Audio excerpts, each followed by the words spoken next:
Bien, merci beaucoup Roland, merci à Égalité et Réconciliation. C'est un plaisir pour moi de revenir ici 2 ans après ma conférence. Je crois que c'était sur Byzance, il me semble, hein, je ne sais plus très bien. Mais voilà, c'est très agréable de revenir ici, dans cette région très, très belle, très sympathique.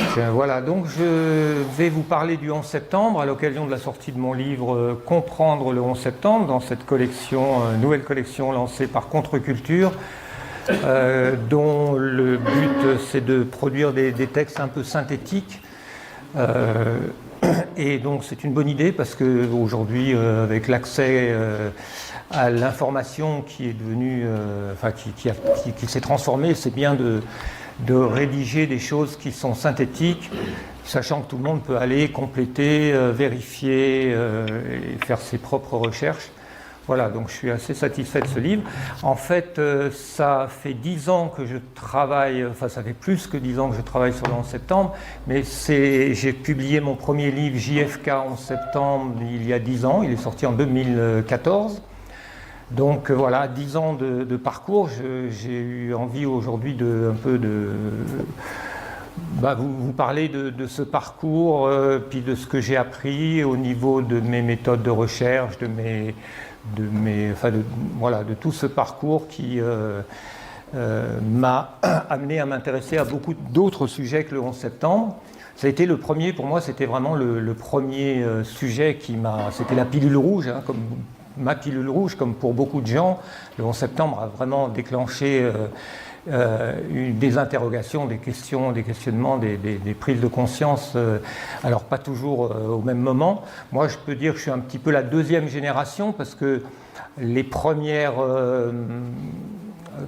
vidéos, même, ou les premiers éléments, les premières contestations, on va dire, de la thèse officielle sont vraiment apparues, je pense, vers 2004, 2005. Moi, il m'a fallu 10 ans de plus c'est en 2011 que j'ai commencé à découvrir, en fait, voir tout simplement la tour numéro 7 s'effondrer. Pour beaucoup, c'est quand même le déclencheur de questions. Quand on a vu ça, normalement, on doit se poser des questions. Donc pour moi, ça s'est passé comme ça, de manière très classique.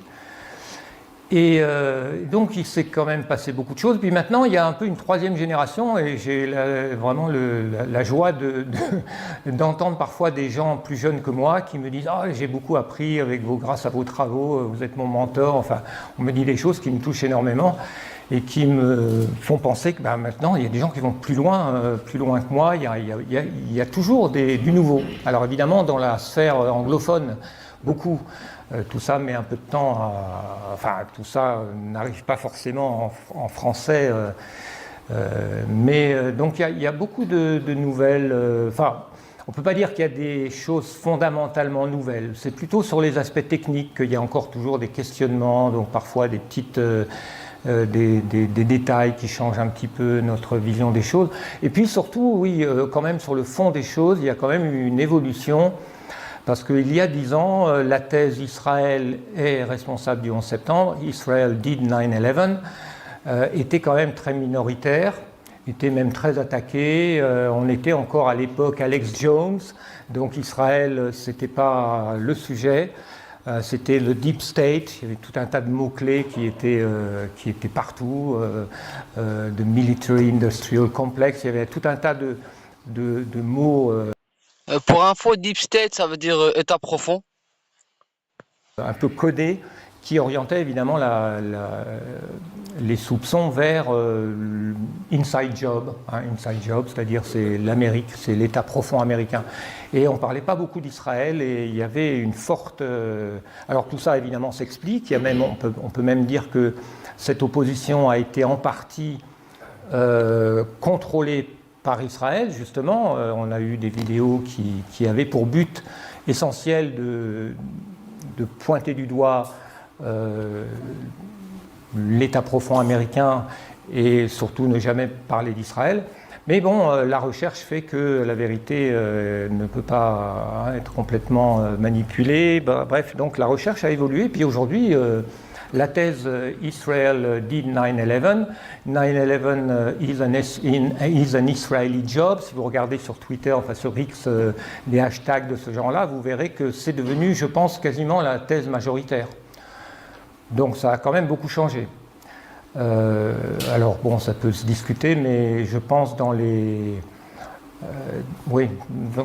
sites que moi je suis, évidemment, peut-être que je suis un peu orienté dans cette direction-là, mais il me semble que ça a énormément progressé dans cette direction-là. Voilà, donc ça, il y a beaucoup de changements. Alors par contre, il y a encore des choses qui ne sont pas résolues, des points de détail surtout sur les aspects techniques. Alors les avions, comment ont-ils détruit les tours? Voilà, c'est les deux points techniques qui continuent de susciter des questionnements. Alors moi, je m'attarde pas trop sur ces aspects techniques, mais enfin j'ai quand même fait le point un peu dans les premiers chapitres. Et il est possible que je me trompe, parce que ça évolue quand même, ça évolue. Hein, donc, en gros, si vous voulez, pour ne pas rentrer trop dans ces détails techniques qui ne sont pas essentiels, parce qu'une fois qu'on a compris que la thèse officielle ne tient pas, que Ben Laden n'a rien à voir là-dedans, et ce qui est intéressant, ce n'est pas forcément quel genre d'explosif ou quel genre de technologie ils ont utilisé pour détruire les tours jumelles. Ce qui est intéressant, c'est qui a organisé ça. Mais malgré tout, l'arme du crime est toujours quand même importante à essayer de trouver. Ça aide en général à identifier le criminel. Mais bon, voilà, sur les aspects techniques, il y a des questionnements. La thèse de la démolition contrôlée classique avec de la nanothermite est aujourd'hui abandonnée, on va dire, par la plupart des chercheurs, parce que l'effondrement des tours jumelles ne correspond pas du tout à une démolition contrôlée classique. Donc, c'est encore la thèse de Architects and Engineers for 9/11 Truth, qui est quand même un organisme qui a beaucoup fait mais qui aujourd'hui s'accroche à une thèse qui techniquement un peu dépassée. Donc, il reste la thèse des mini-bombes nucléaires. On sent qu'il y a quelque chose qui est de l'ordre du nucléaire dans cette explosion, parce que ce n'est pas un effondrement des tours, c'est une explosion, hein, on voit très bien. C'est une poussiérisation même, certains disent. Alors ça, c'est un terme qui a été apporté par Judy Wood. Alors là, c'est encore une thèse Judy Wood. Moi, je l'ai classée dans l'opposition contrôlée, parce que je pense que j'ai beau, à chaque fois, on me dit il faut voir Judy Wood, je vois, je regarde, j'écoute. Ça me paraît complètement farfelu, quoi. Mais donc, pour moi, c'est une manière de... Mais peut-être que je me trompe. Il est possible qu'un jour, on s'aperçoive que oui, les armes à énergie dirigée existent et sont capables de faire ça. C'est possible. Hein. Donc, je n'ai pas forcément réponse à tout. Voilà.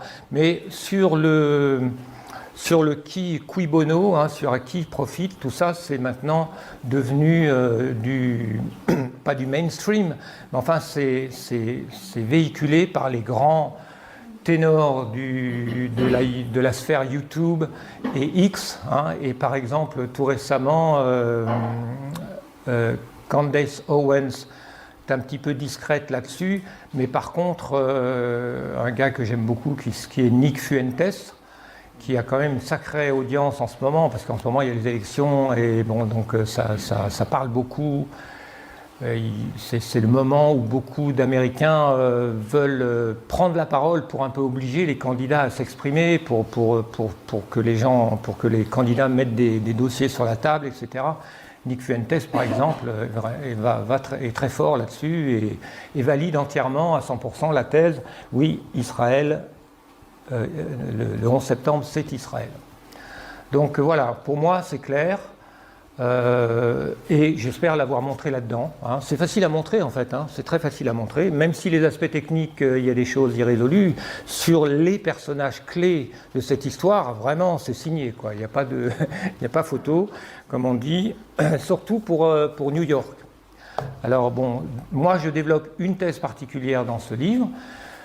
qui est, je peux dire ma thèse, mais bon, c'est toujours un travail collectif, j'insiste toujours là-dessus. Moi, j'ai collecté des informations, j'ai essayé de relier tout ça, de donner un scénario plausible, mais le plus important, c'est d'identifier tous les personnages clés dans cette histoire. Et là, on n'a vraiment aucun doute qu'on a affaire à des sionistes ou des crypto-sionistes, des gens qui sont vraiment identifiés avec Israël et qui appartiennent à une catégorie d'Israéliens de cœur. Ils peuvent être américains de citoyenneté, mais ce sont des gens qui sont dans une sorte de paradigme selon lequel tout est permis. Israël, c'est des super patriotes machiavéliques qui n'ont aucune limite dans ce qu'ils pensent devoir faire pour leur pays, pour leur peuple, sachant qu'ils sont au-dessus des lois internationales, sachant qu'ils jouent à un jeu géopolitique mondial, mais avec des règles qui leur sont propres. Et qui n'obéissent pas donc au droit de la guerre, au droit international quel qu'il soit, et qui considèrent que nous autres, non-juifs,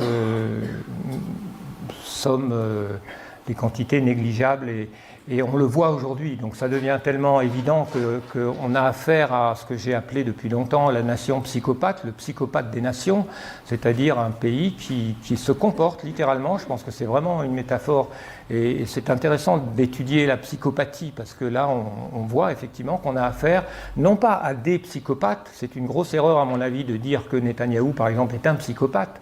Pas du tout, Netanyahou n'est pas du tout un psychopathe. Ils sont dans une mentalité collective qui est psychopathique. C'est pas du tout la même chose. Donc quand on parle de psychopathie collective, c'est un peu métaphorique. On n'est pas dans le psychiatrique. Ce ne sont pas des gens qui ont besoin d'aller chez le psychiatre. C'est une psychopathie collective que j'ai expliquée dans mon livre notamment du yavisme au sionisme, tout simplement par ce paradigme biblique qui le paradigme du peuple élu par un Dieu qu'on peut qualifier de Dieu psychopathe, parce que c'est un Dieu qui est animé d'une haine mortelle pour tous les autres dieux, exactement comme un psychopathe a une haine pour tous ses congénères. Eh bien, le Dieu, voilà. Donc ça, c'est le travail que j'ai fait, qui m'a permis, je pense, d'avoir une compréhension d'Israël. Parce qu'on peut, en fait, finalement, le 11 septembre, c'est un élément qui nous permet de comprendre ce qu'est Israël. Et ça fait très mal, ça fait très peur, parce qu'Israël est effectivement aujourd'hui dans une situation de pouvoir extrême. Le pouvoir d'Israël est absolument difficile à concevoir. C'est un pouvoir, avant tout, en Occident en tout cas, je pense que c'est surtout, avant tout, un pouvoir médiatique, c'est-à-dire un pouvoir de contrôle de l'opinion. C'est quand même la clé du contrôle du peuple, mais c'est un pouvoir financier. Alors le contrôle de l'opinion est aussi un contrôle des politiques, parce que c'est un moyen de chantage, c'est-à-dire que c'est un pouvoir qui permet de détruire n'importe quel politicien, médiatiquement, tout simplement. On voit très bien qu'ils ont la capacité de détruire, de ressortir telle affaire ou telle autre quand ça leur convient, et de détruire une personne, et puis évidemment un pouvoir financier énorme. Donc voilà, le pouvoir d'Israël est absolument terrifiant. Donc le 11 septembre, je pense que ça reste vraiment la clé, une clé fondamentale. Quand on comprend le 11 septembre, on comprend effectivement ce qui se passe encore aujourd'hui, 23 ans après. Oui, je vais vous parler un petit peu de mon parcours. Donc j'ai commencé avec le 11 septembre. Alors mon parcours avant, je vous ai dit l'essentiel. Mais ce qui est intéressant, parce que j'ai eu de la chance, c'est vrai que j'ai un bagage scientifique. J'ai à un moment, vers 40 ans, j'ai commencé à sortir, on va dire, j'étais dans les limbes de la folie pendant longtemps. Moi, j'ai un parcours un petit peu... j'étais limite, quoi. Donc, mais je pense que j'étais quand même à peu près correctement structuré, donc j'ai réussi à tout d'un coup, me réveiller et me dire bon, il faudra peut-être que je construise une vie. Donc j'ai voulu repartir à zéro parce que j'avais fait des études d'ingénieur, mais j'ai peu pratiqué, j'ai erré à droite à gauche. Et à 40 ans, j'ai passé le CAPES d'anglais, donc j'ai eu une famille, il fallait que je trouve un boulot, je parlais bien anglais, donc j'ai passé le CAPES d'anglais. Puis en même temps, j'ai voulu faire un doctorat donc en études médiévales. Donc je suis un peu reparti à zéro dans mes études, j'ai voulu me reconstruire quelque chose. Et ça m'a passionné, donc j'ai un peu ce bagage de médiéviste, on va dire. J'ai étudié la mentalité, l'histoire des mentalités du Moyen-Âge. En même temps, avant, dans mon parcours un peu sectaire, j'avais quand même, je m'étais posé. Pour info, la jute, ben, ça vient du Moyen-Âge. Le chevalier avec la grande lance, c'est un peu pareil avec avec mon maître. Chocolile, continuons, nos moutons. Pas mal de questions, j'avais un bagage au niveau de la Bible, donc je connaissais un peu la Bible. Et tout ça m'a permis quand même d'avoir une vision à la fois historique d'Israël, à la fois religieuse, de comprendre un peu ce paradigme biblique qui est au fond quand même, qui reste la base de la mentalité juive et de la mentalité sioniste en particulier. Ça c'est une conviction que j'ai acquise et qui... Tout le monde n'est pas d'accord avec ça. Mais pour moi, c'est quand même la clé de la compréhension du sionisme. Et puis donc, en 2011, en sortant du Moyen-Âge, j'ai découvert le 11 septembre. Donc j'ai eu comme motivation au départ d'essayer comme j'étais quand même assez anglophone, j'ai appris tout ça sur des sites anglais, j'ai voulu traduire quelque chose pour l'apporter au lectorat français. Donc ça a donné ce premier livre, JFK 11 septembre. Alors, le 11 septembre m'a amené à Kennedy, puisque quand on remonte l'histoire, quand on essaye de comprendre comment le 11 septembre est possible, on étudie l'histoire des États-Unis et puis de l'État profond, etc. Puis au début, on ne voit pas trop Israël, mais assez vite, on voit Israël. Mais sur Kennedy, on ne voit pas trop Israël au départ. Puis petit à petit, là aussi, j'ai fini par comprendre que Kennedy, c'est Israël. Et j'ai fini par comprendre aussi qu'il y a un lien, une continuité entre Kennedy et Israël. Et ça, je pense que je suis assez content d'avoir contribué à ouvrir cette piste. C'est pas moi je suis pas le pionnier dans cette piste. Par exemple, sur Kennedy, c'est Michael Collins Piper, à qui j'ai dédicacé mon livre, qui a été le pionnier d'ouvrir la thèse « C'est Israël qui a assassiné John Kennedy ». Une thèse dont personne n'avait entendu parler, très peu de gens avaient entendu parler avant Michael Collins Piper. Et il y a encore 10 ans, c'était encore très, très peu crédible ou audible. Et comme pour le 11 septembre, aujourd'hui, c'est devenu... je vous ai parlé de Nick Fuentes, mais là, en ce moment, ça explose. C'est-à-dire que la parole se libère et puis les gens qui sont en train de voir la nature véritable d'Israël par ce qu'ils font à Gaza sont aujourd'hui beaucoup plus réceptifs à l'idée que les États-Unis contrôlent entièrement que Israël contrôle entièrement les États-Unis. Et donc, on arrive à remonter au début de ce contrôle. Et le début, c'est Kennedy, plus ou moins. Même si déjà avant, dès la Seconde Guerre mondiale, on peut dire qu'il y a une emprise d'Israël sur la politique étrangère américaine, mais enfin, Kennedy a été un coup d'État par lequel Israël a pris le contrôle de, au moins, la politique étrangère américaine. C'est donc une idée auquel je pense j'ai contribué, je reçois pas mal de messages me remerciant de ce travail, aux États-Unis en particulier. Alors le lien entre les deux est peut-être difficile à concevoir. Kennedy, c'est 1963, John Kennedy, en septembre, donc c'est 40 ans plus tard. Mais je vais vous donner un élément, par exemple, qui permet de comprendre pourquoi c'est lié. Alors Kennedy, moi ce que j'ai fait aussi sur Kennedy, c'est j'ai relié John Kennedy et Robert Kennedy, parce que ces deux affaires qui étaient toujours traitées comme deux affaires indépendantes, il y a un moment, il faut quand même se dire, indépendantes, quand même deux frères, quoi, qui sont très proches, qui formaient pratiquement, ils étaient un, quoi, ils étaient en communication quasi télépathique, les deux frères Kennedy. Donc, en reliant les deux, on s'aperçoit qu'il y a quand même quelque chose d'étrange avec Robert Kennedy qui est tué par un Palestinien, qui en réalité était probablement sous hypnose et qui n'est pas en réalité le meurtrier parce que ces balles n'ont pas touché Robert Kennedy puisqu'il a été l'autopsie contredit. Donc il y a ce patsy, on va dire, ce pigeon palestinien qui déjà sent un peu la main d'Israël. Et donc ça permet de faire un lien avec John Kennedy. Et puis il y a le troisième, il y a le fils Kennedy auquel je me suis intéressé, qui est mort, donc John, on l'appelait John Kennedy Jr. Et ça, c'est une affaire qui aujourd'hui est aussi un peu remontée parce que comme j'ai relié ces trois Kennedy dans mon livre, et j'ai même relié avec le père Kennedy.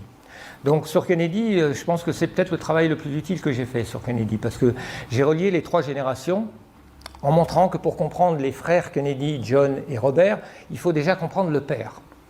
Et c'est ce que ne font pas en général les gens qui s'intéressent à Kennedy. Pourquoi ? Parce que le père, il est sulfureux. Le père, il est étiqueté apaisiste. C'est-à-dire, il a œuvré de toutes ses forces pour empêcher la Seconde Guerre mondiale et donc pour soutenir l'effort de Chamberlain, Neville Chamberlain, le Premier ministre anglais qui a été après remplacé par Churchill et qui voulait dialoguer avec Hitler. Faire trouver des compromis pour éviter une guerre mondiale. Donc le père Kennedy s'est retrouvé après la Seconde Guerre mondiale, on va dire, dans le camp des méchants, quoi. D'accord ? Donc il est assez mystérieux, mais c'est à mettre au crédit de ce Joe Kennedy, le patriarche, d'avoir quand même réussi à se mettre en retrait, puis d'avoir quand même réussi à faire en sorte que ses fils puissent rentrer dans le jeu politique. Mais il y a toujours eu une haine très très forte des Kennedy, de la part, non pas des Juifs en général, mais d'un certain camp parmi les Juifs. Je pense que c'est quand même une des clés, même si ce n'est pas le seul facteur, mais c'est une des clés pour expliquer la malédiction des Kennedy. Cette fameuse malédiction des Kennedy, qui en réalité, dans les livres écrits par des Juifs sur Kennedy, est toujours expliquée comme c'est la faute de Joe Kennedy. Joe Kennedy, par son antisémitisme, a attiré sur sa dynastie la malédiction des Kennedy. Donc, en réalité, ça paraît complètement délirant, mais il y a quelque chose, il y a une vérité derrière. C'est que la malédiction des Kennedy, c'est effectivement une vengeance juive contre les Kennedy. Et donc, ce fameux John Kennedy Jr. est mort en 1999. Et il se trouve qu'en 1999, il était sur le point de rentrer en politique. Et selon les témoignages de ses amis ou de ses proches, il hésitait entre se présenter comme gouverneur de New York. Il était new-yorkais. Il a grandi à New York. C'était un new-yorkais 100%, John Kennedy. Les Kennedy, c'est Boston, mais lui, il avait grandi à New York. Et il était adoré par les New-Yorkais. Il aurait très facilement réussi à devenir soit gouverneur, soit sénateur de l'État de New York.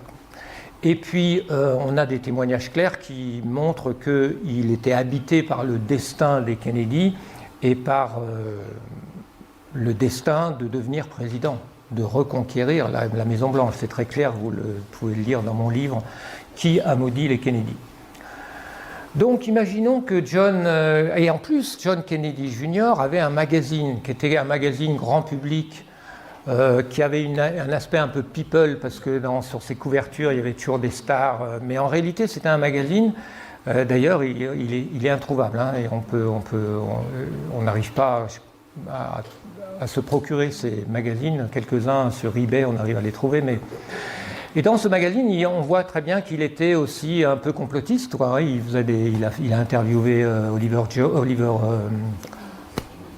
Stone, Voilà, à la sortie du film JFK, il faisait des enquêtes sur différentes affaires qui avaient aussi touché au Mossad et à différentes affaires. Et on sait par des témoignages qu'il était obsédé par la vérité sur l'assassinat de son père. Et donc il était très informé là-dessus. Imaginez que ce type soit gouverneur ou sénateur à New York en 2001. Je veux dire, on peut se dire que ça aurait quand même posé un énorme problème et que même on peut même aller jusqu'à dire, c'est ce que va dire un ami qui s'appelle Matthew Towers aux États-Unis, qui dit qu'en fait le 11 septembre aurait tout simplement été impossible, quoi. Il était nécessaire d'éliminer John Kennedy Jr. Avant de faire le 11 septembre. Et c'est vrai que c'est tout à fait plausible, parce que John Kennedy, contrairement à l'image qu'on a donnée de lui d'un playboy un peu superficiel, était une personnalité. Enfin, en réalité, encore une fois, c'est peut-être même pas qu'il avait une personnalité particulière, c'est qu'il avait un destin particulier. Vous savez, c'est comme ça que ça se passe. Vous avez moi, je le ressens comme ça un petit peu à mon niveau, c'est-à-dire au niveau de la personnalité, franchement, je ne vaux pas grand-chose, quoi. Mais il y a un moment où vous vous trouvez dans une position où vous avez quelque chose à faire et où vous avez la possibilité de le faire, vous le faites, et puis ça vous transforme. Ça vous transforme, vous restez tel que vous êtes, mais vous trouvez une autre dimension. Je pense que John Kennedy, c'est un peu ça. C'est un personnage qui n'était peut-être pas spécialement génial, mais il portait ce destin en lui et il l'assumait entièrement. Et donc il aurait été un énorme obstacle pour le 11 septembre, probablement. Voilà, donc ça c'est juste pour illustrer ce lien impossible. Voilà. Alors, bon, je continue un peu ce parcours parce que je voudrais arriver à où j'en suis aujourd'hui. Une fois qu'on a compris qu'Israël est derrière le 11 septembre et Kennedy, et pour moi c'est une conviction aujourd'hui très forte, c'est-à-dire on peut me dire oui, mais enfin bon, quand même un peu la CIA, un peu machin truc, à la limite, peut-être, bien sûr, hein, mais parce qu'Israël est partout, c'est-à-dire qu'on me dit oui, non, mais c'est l'État profond américain, mais aujourd'hui l'État profond américain, on sait que l'État profond américain c'est Israël pratiquement.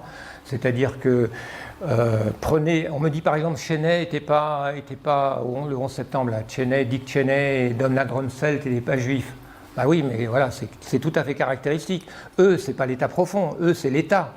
Hein, ils étaient en poste, il y en a un, Dick Cheney, au moment du 11 septembre, était vice-président, Donald Rumsfeld était ministre de la Défense, là, secrétaire à la Défense. Ok ?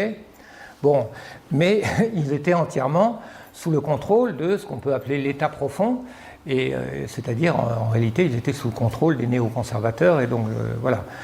Donc franchement, plus on creuse, plus on identifie les personnages clés, plus on s'aperçoit que c'est vraiment un réseau israélien, et du coup on est un peu amené à se poser la question, ce qu'il faut c'est comprendre ces gens-là, comprendre la mentalité qui les soude. Quel est le projet qui les soude? Et ce projet, c'est un projet qui a plusieurs niveaux, qui a un niveau national évidemment, donc ils ont comme but d'étendre leur nation, parce que cette petite nation, ça ne leur suffit pas évidemment, donc depuis toujours, depuis Ben Gourion, même s'ils ont accepté les frontières de 1947, on sait très bien qu'ils ne les ont pas vraiment acceptées. Ils les ont acceptés pour avoir un papier et une marche sur laquelle ils pourraient s'appuyer pour donc le projet du grand Israël plus ou moins grand, il a toujours existé. Hein, il a toujours été dans le but des sionistes d'occuper toute la Palestine. C'est même explicite dans beaucoup d'écrits ou de discours de Ben Gourion, etc. Mais au-delà de ça, on a évidemment un projet qui est régional, c'est-à-dire que les Israéliens savent très bien ce que nous ne savons pas en Europe, c'est que la véritable géopolitique, c'est une géopolitique des empires, ce n'est pas une géopolitique des nations. Et donc, c'est ce que nous allons apprendre un jour ou l'autre, parce que les nations, ça ne compte plus, hein, dans la multipolarité qui est en train, ça c'est le sujet d'une autre conférence et de travaux que je développe, parce que je pense que c'est quand même important de se rendre compte que le nationalisme a peut-être un rôle à jouer, mais en tout cas, nous entrons dans le monde de la multipolarité. Et seuls les empires peuvent être des pôles dans la multipolarité, ou en tout cas les grands espaces organisés. Donc l'Europe doit être un pôle, et c'est pour ça que je suis devenu européiste, et je ne suis plus nationaliste. Enfin, je peux être les deux, ça ne me gêne pas, mais en tout cas, je pense qu'on a besoin quand même d'une réflexion sur l'Europe. Et c'est pour ça qu'en tant que médiéviste, j'ai aussi exploré pourquoi l'Europe est ce qu'elle est. Parce que l'Europe est quelque chose de tout à fait unique dans toute l'histoire. C'est une civilisation qui n'a pas d'unité politique. Parce que notre unité politique actuelle n'en est pas une et n'est pas en tout cas légitime, etc. Mais ça c'est le drame de l'Europe. Bref, Israël, eux, se situent dans une vision de géopolitique de multipolarité et donc veulent devenir le centre du Moyen-Orient. C'est la raison pour laquelle ils veulent devenir une puissance nucléaire, ils sont une puissance nucléaire, et c'est la raison pour laquelle ils ne veulent pas qu'aucun autre pays de cette région qu'ils revendiquent sous leur domination puisse devenir une puissance nucléaire. Parce que la puissance nucléaire, c'est quand même la clé aujourd'hui du contrôle régional. Et en réalité, ils sont bien partis effectivement pour réaliser ça, parce que quand on voit ce qu'ils sont capables de faire à Gaza et la paralysie du monde arabe autour, il ne faut pas perdre de vue que l'arme nucléaire est un facteur important, hein, dans ce jeu, hein, dans ce jeu géopolitique. L'arme nucléaire et puis la réputation d'Israël d'être un psychopathe capable de tout, quoi. Les deux font que le monde arabe a très peur et est incapable, en tout cas, bon, bref. Donc il y a ce jeu géopolitique qui fait qu'Israël maintenant est rentré dans cette phase depuis le début, ils sont dans cette phase, mais de contrôler la région. Et puis au-delà de ça, si le projet politique, comme moi je le conçois, est inscrit dans la Bible, eh bien, c'est tout simplement un projet de suprématie mondiale. Alors, je pense que ça ne marchera pas, ça ne peut pas marcher, tout simplement parce que, pour des tas de raisons, ça ne peut pas marcher, parce que ça n'est pas dans une dynamique logique de l'histoire, hein. Si on est un peu hégélien, on pense que l'histoire, il y a l'esprit du monde qui travaille dans l'histoire, donc dialectiquement, mais bon, l'histoire, il y a quand même des forces qui travaillent l'histoire, qui sont des forces surnaturelles. Et ce n'est pas dans la logique de ces forces-là, donc Israël ne pourra pas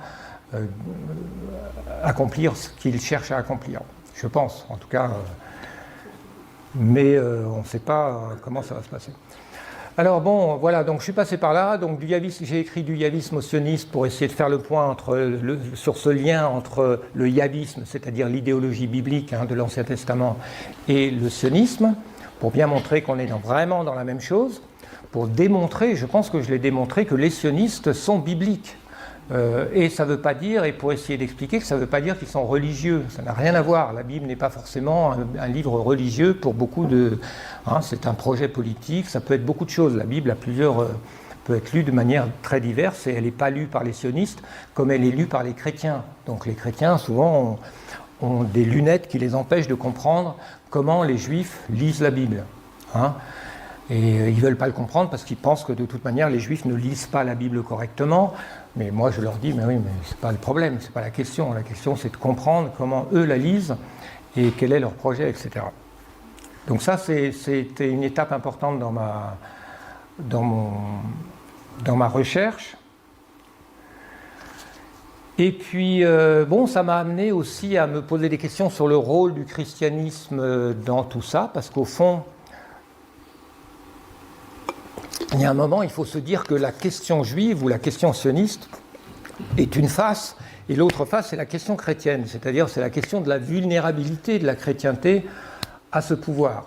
Et ça, je pense que c'est une question qu'il faut aussi mettre sur la table, comment se fait-il que ce pouvoir sioniste, on va dire, ou d'Israël, a pu arriver jusque-là dans la chrétienté, occidentale en particulier. La chrétienté occidentale a une responsabilité, forcément. Donc je me suis beaucoup interrogé, et là c'est très délicat, très difficile, parce qu'on se trouve devant un dilemme. Faut-il mettre en accusation le christianisme? Est-ce que ça n'est pas, au fond, affaiblir le camp de la résistance? Bon, je ne sais pas, mais moi, au bout d'un moment, je pense que l'important, c'est de réfléchir rationnellement. Hein. Alors, c'est sûr que quand on est dans une démarche religieuse, on n'est pas uniquement dans le rationnel, et donc il y a des blocages. Bon, ben, donc voilà, ça c'est un aspect sur lequel j'ai aussi parlé dans différentes conférences, sur tout simplement le fait que, à partir du moment où le christianisme valide le thème du peuple élu, valide l'idée que Dieu a choisi à un moment donné les Juifs, forcément il y a un problème. Forcément on est complice à un moment de ce pouvoir juif qui s'est appuyé sur ce... Il est inimaginable que dans une... comment dire, que le pouvoir juif ait atteint une telle puissance sans le soutien implicite de la chrétienté à travers ce paradigme. C'est un point sur lequel les chrétiens doivent réfléchir, et moi je réfléchis, après chacun doit réfléchir, et je pense qu'il y a... Alors ce qui me travaille beaucoup, c'est comment arriver à sortir de ce dilemme, parce que la civilisation européenne, c'est quand même la chrétienté, et donc qu'allons-nous devenir si nous renonçons à la chrétienté? Bon, je pense qu'il y a des tas de pistes de réflexion. Une piste de réflexion que j'ai évoquée dans une conférence récente, qui n'a pas été encore publiée, c'est qu'en fait, si on regarde bien les choses, Jésus, c'est pas le problème. Jésus n'est pas un problème. Jésus, au contraire, peut rester un modèle extrêmement puissant, mais ça dépend quel Jésus. Hein. Puis donc en simplifiant un peu, j'ai dit en réalité, dans les évangiles, il y a deux Jésus. Il y a le Jésus Messie d'Israël, et là, il y a le Jésus Fils de Dieu. Ce sont deux concepts en réalité qui ne fonctionnent pas ensemble. On est habitué à les considérer ensemble, mais en réalité ils sont totalement contradictoires. Le Jésus Fils de Dieu, c'est un Jésus qui vient de l'imaginaire grec, hellénique. C'est un héros grec, hein, un homme qui est né de manière surnaturelle et qui est immortel, c'est un héros grec. Hein. Donc on est dans la... On peut dire le Christ, c'est le héros sublime, voilà. Et en plus, c'est le héros qui est le martyr qui a été crucifié par Israël. Donc il y a quelque chose d'extrêmement puissant là-dedans. Par contre, effectivement, le Jésus Messie d'Israël, il est problématique, parce que si Jésus est le Messie d'Israël, ça veut dire qu'Israël était programmé par Dieu pour avoir un Messie. Enfin voilà, on rentre dans le paradigme du peuple élu. Donc moi je dis, bon, c'est pas compliqué, je garde le Jésus Fils de Dieu, et puis le reste c'est du discours juif qui ne m'intéresse plus. Donc il y a tout à fait possibilité de réfléchir à ça sereinement et puis d'évoluer. Mais bon, voilà, ça c'est des pistes de réflexion. Moi je lance des idées, c'est mon rôle. Après, chacun en fait ce qu'il veut. Et puis pour finir, pour ne pas prendre trop de temps, où j'en suis actuellement. Alors depuis quelque temps, je m'aperçois que si vous voulez, quand vous rentrez avec le 11 septembre ou ailleurs, vous prenez votre pilule rouge en quelque sorte, c'est-à-dire vous découvrez qu'on vous ment. La pilule rouge, hein, vous savez, ça vient du film Matrix, hein, c'est une métaphore pour dire... je pense que je n'ai pas besoin de vous raconter la scène culte dans laquelle Morpheus donne au héros Néo le choix entre deux pilules. Tu prends la pilule bleue, comme ça tu vas te coucher, puis demain tu te réveilles et tout continue comme avant. Tu prends la pilule rouge et je t'emmène dans le terrier du lapin, là, The Rabbit Hole, référence à Alice au Pays des Merveilles, et puis je te montre la vraie réalité. Bon. Donc c'est une métaphore assez puissante, parce qu'effectivement il y a un moment où vous vous dites c'est dingue, on vit dans un monde de mensonges. Les médias sont un monde d'illusions, de mensonges. Le discours dominant est un mensonge, un gigantesque mensonge. Alors vous rentrez dans un monde où vous cherchez la vérité. Mais là, vous vous retrouvez dans un monde bizarre qui est un peu vaseux, quoi, où vous vous trouvez avec des tas de trucs, vous êtes bombardé de plein de pilules rouges, on va dire, où vous passez d'un mensonge à un autre. Et puis, il y a un moment où vous pouvez perdre l'équilibre, vous pouvez être poussé dans une psychose où vous pensez que finalement tout est mensonge, il n'y a plus que du mensonge, et donc vous vous séparez entièrement du monde, on va dire, et donc vous vivez dans un autre monde, vous avez l'impression qu'il y a deux mondes, il y a le monde des gens éveillés, puis le monde des gens qui n'ont pas encore compris. Mais ça, au fond, c'est un petit peu un danger, donc là je suis un peu en train d'essayer de comprendre qu'il y a aussi des gens qui ont intérêt à nous pousser trop loin. À nous pousser trop loin. Et le sujet sur lequel je fais référence ici, par exemple, c'est le sujet du satanisme. C'est-à-dire de nous pousser jusqu'à un point où on a le sentiment que le monde entier est gouverné par des pédosatanistes. Et donc, dans la sphère complotiste, vous avez un peu deux thèses.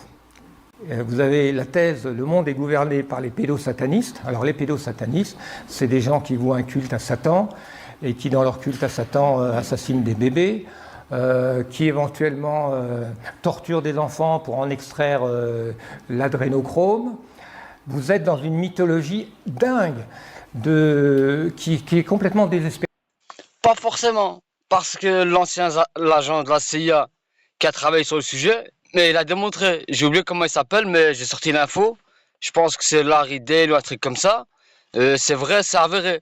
Le fils d'un ministre en Europe de l'Est, je pense en Bulgarie ou dans ce côté-là, ben quand le fils a fait un accident avec des morts à la clé, ils ont fait une prise de sang et la présentatrice, elle parle en direct parce que c'est le fils du ministre et plusieurs morts et prise de sang. Et la présentatrice, elle dit non, non, non, drogue sataniste. Après, elle dit ah, non, non, non, il n'y a pas d'erreur. C'est vraiment satanique. Hein. C'est parce que quand vous voyez les conditions, pourquoi il y a beaucoup, comme il dit, un peu de farfelu, mais il y a aussi beaucoup de vrai. Faut pas voir que le verre, faut pas voir que à moitié vide ou à moitié plein. C'est plus complexe que ça. Il y a de la nuance, mais il n'y a pas que du faux. Il y a aussi du faux, il y a pas que il y a pas que du, voilà, il y a pas que du faux. Il y a un peu beaucoup de vrai. Donc continuons.